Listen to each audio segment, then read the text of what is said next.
देव, मैं माता हूँ और मेरे लिए शांत बैठना उचित नहीं। मुझे जाना होगा, जाकर देखना होगा कि कहीं कार्तिकेय किसी संकट में तो नहीं। गौरी, महाकाल और महाकाली स्वयं काल। यदि तुम चाहो तो एक क्षण में ज्ञात कर सकती हो कि वो व्यक्ति कौन जो कार्तिकेय को प्रभावित कर रहा है।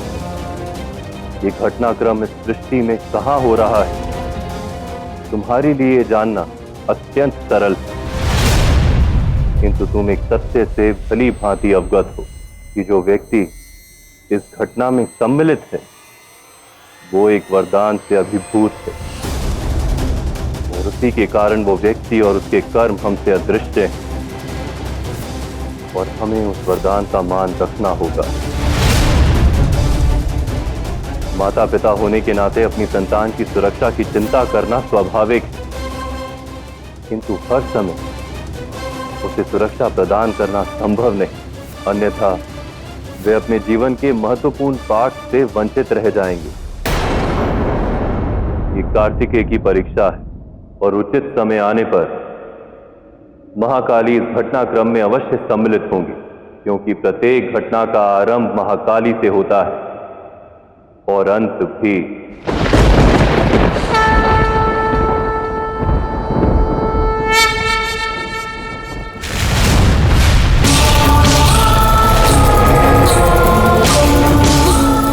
मुझे ज्ञात है कि युद्ध कैसे करते हैं। सर्वप्रथम आप व्यक्ति की मानसिक संरक्षण को तोड़ते हैं, जिसके पश्चात उसकी शारीरिक सुरक्षा स्वतः ही टूट जाती है। ये यज्ञ भी आपकी इंद्रियों को निस्तंभ करेगा,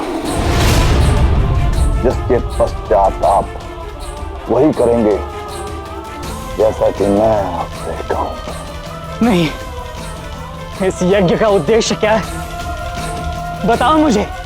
बताता हूं, किंतु उसके पूर्व मैं आपसे कुछ कहना चाहता हूं। देश सेना की सुरक्षा के लिए मैं आपका आभारी हूं। अगर आप नहीं होते तो मैं जीवन में दूसरी बार देश सेना को खो देता। मुझे तो लगा मैंने उसे खो दिया, बिल्कुल उसी प्रकार जिस प्रकार मैंने पहले किसी को खोया था। मेरे साम्राज्य में एक स्त्री रहा करती थी, जिसकी पुत्री एक बार अत्यंत अस्वस्थ हो गई। उसने देवराज इंद्र का आह्वान किया, प्रार्थना की, लेकिन देवराज इंद्र नहीं आए। उसकी पुत्री की मृत्यु हो गई। अब बताइए देव, उस लड़की की मृत्यु का कौन उत्तरदायी हुआ? देवराज इंद्र। बालिका की मृत्यु के लिए वही उत्तरदायी। सत्य कहा आपने। उस दिन राजा के रूप में मैं उस लड़की की रक्षा करने में सक्षम नहीं हो पाया, किंतु मैंने उस दिन प्रण लिया कि अब मैं इन विषयों को मैं स्वयं संभालूंगा, क्योंकि मैं देवराज इंद्र नहीं जो अपने कर्तव्यों से मुक्त हो, है ना कार्तिकेय? उचित कहा राजा, अपनी प्रजा की रक्षा करना आपका उत्तरदायित्व है, और आप जो करते हैं उसमें मेरी स्वीकृति है। जानकर अच्छा लगा, पर अब आप ही मेरी प्रजा की रक्षा करने के लिए सक्षम हैं। मैंने निश्चय किया है कि पंचभूतों को अपने वश में करूंगा। पहले पंचभूतों का वो घटनाक्रम और फिर कार्तिकेय का चले जाना, मुझे इन दोनों घटनाओं में संबंध की अनुभूति हो रही है देव।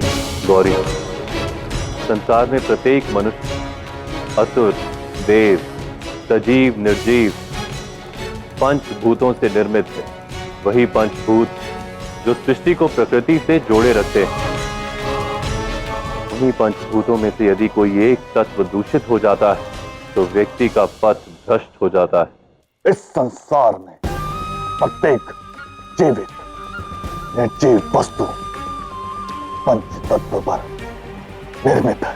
यदि मैंने उस पर नियंत्रण प्राप्त कर लिया उस लड़की की मृत्यु व्यर्थ नहीं जाएगी। अब सुनिए अपने प्रश्न का उत्तर। यह यज्ञ उस योद्धा के लिए जो उन पंचभूतों को मेरे समक्ष प्रकट करने का प्रण लेगा, जो मेरे लिए युद्ध करेगा। आप ही हैं वो योद्धा कार्तिकेय। क्या आप वो प्रण लेने के लिए सज्ज हैं? मैं वचन देता हूं, मैं सभी पंचभूतों को न केवल आपके समक्ष प्रस्तुत करूंगा, अपितु आपकी ओर से आपके विरोधियों के विरुद्ध युद्ध भी करूंगा। अर्थात कोई कार्तिकेय को पथभ्रष्ट करने का प्रयास अवश्य कर रहा है, इसीलिए मुझे ऐसी अनुभूति हुई। हाँ गौरी, तुम्हें इस घटना को सुलझाना होगा। तुम्हारे पुत्र को तुम्हारी आवश्यकता है, इसलिए तुम्हें उसके विरुद्ध जाकर उसकी नकारात्मकता का अंत करना होगा। महादेव, कौन है वो व्यक्ति जो प्रकृति के नियमों के विरुद्ध जा कार्तिकेय को भ्रमित कर रहा है? अरुणासुर, एक पिता गौरी, जो कभी अपनी पुत्री का जीवन बचाने में असफल रहा।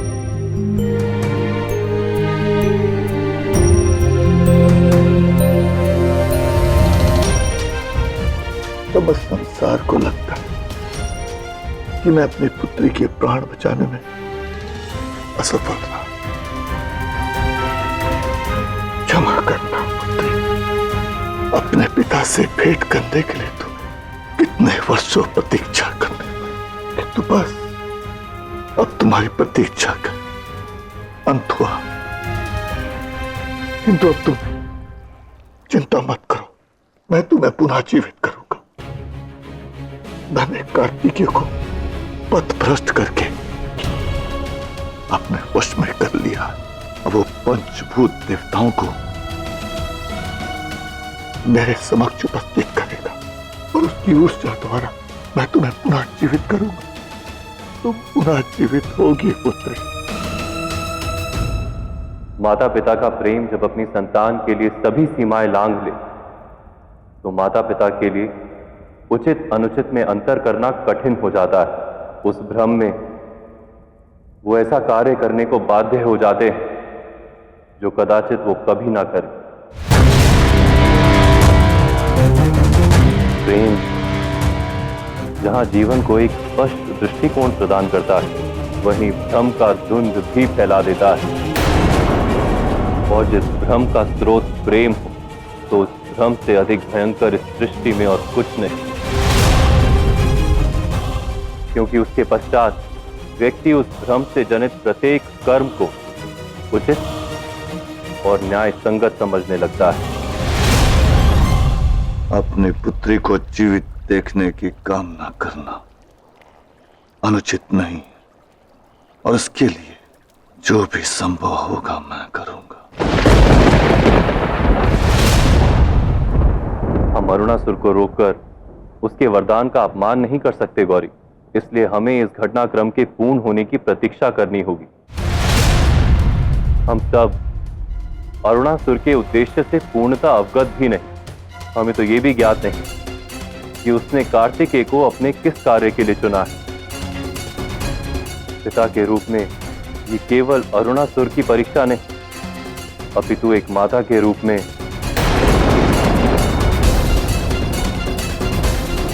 तुम्हारी परीक्षा भी है गौरी। मैं आपकी बात से पूर्णतः सहमत हूं देव।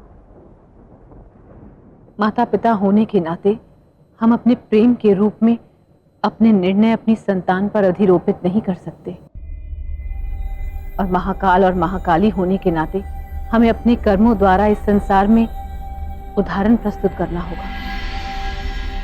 यदि कार्तिकेय ने अपनी मर्यादा को लांघने का प्रयास किया, तो सर्वप्रथम उसे अपनी माता का सामना करना होगा।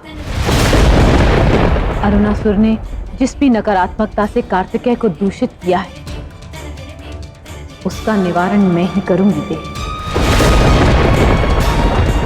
यदि मुझे अरुणासुर को प्रकृति के नियमों का उल्लंघन करने से रोकना है, तो प्रकृति द्वारा उस पुरुष का शुद्धिकरण अनिवार्य है जो संसार के लिए संकट बन सकता है।